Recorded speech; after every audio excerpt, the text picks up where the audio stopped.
there. Sorry it's been so long. I've jacked up my ankle pretty good at the arena cross, the video I posted in December. I shorted that single to table and sprained the heck out of my right ankle. I've never really done that before, but it was bad. The thing swelled up and turned black the next day, and I was hobbling there for a while. But the good news is nothing broken in there. It was just a sprain, and getting back after it.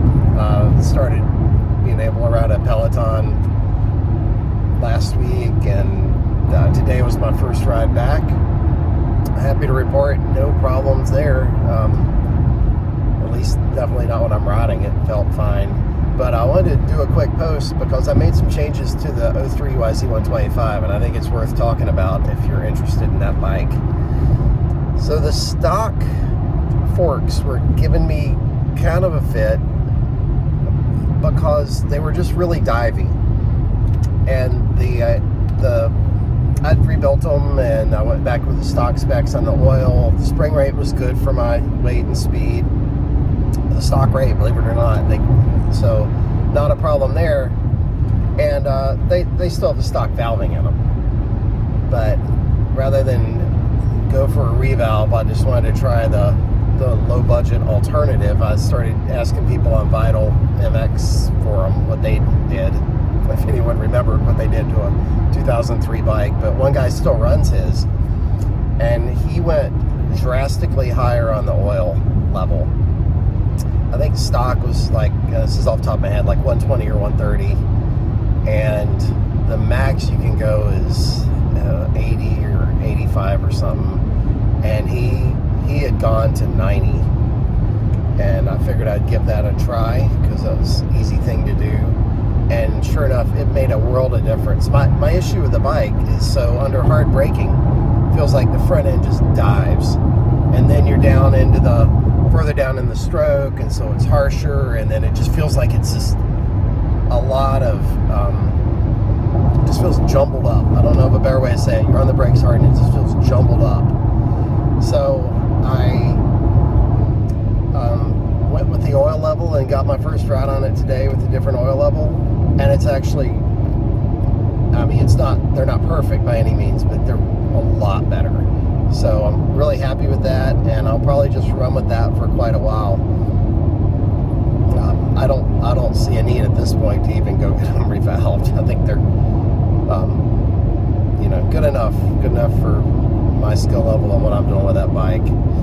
Also, I put a Honda CRF front caliper on it. Turns out, and master cylinder. Turns out that bolts right on.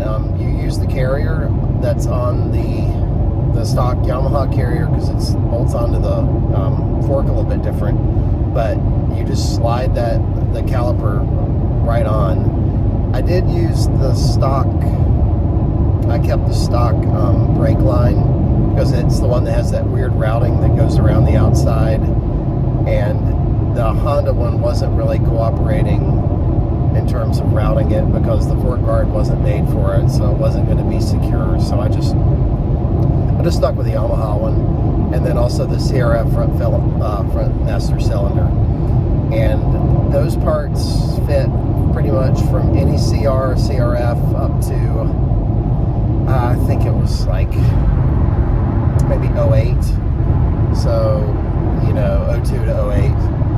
I've also heard of people just putting newer YZF stuff on there, and I might do that again, but I felt like the brake it had a little bit better feel.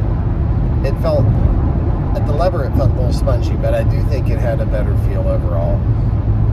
So, happy with that. That was just the simple eBay thing, and I might still put a larger rotor on, but it was a good improvement, and it was easy to do. So I just wanted to pass on. That's just a quick, easy mod if you want to get rid of that Yamaha caliper. Mine was actually, it had play in it, so it was rattling around a little bit.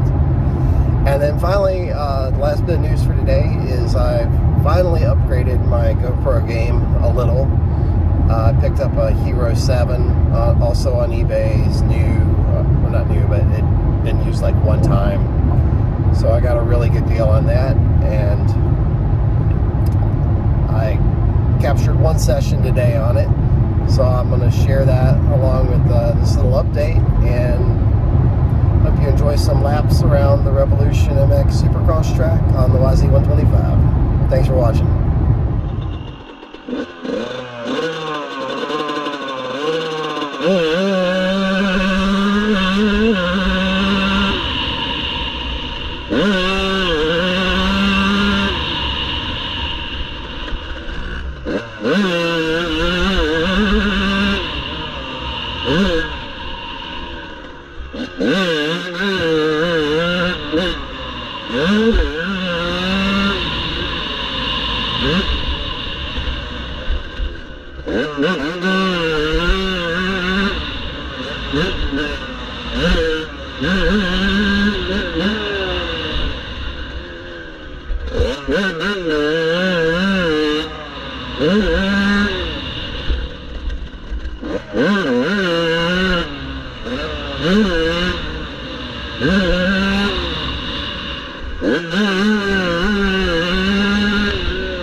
Yeah.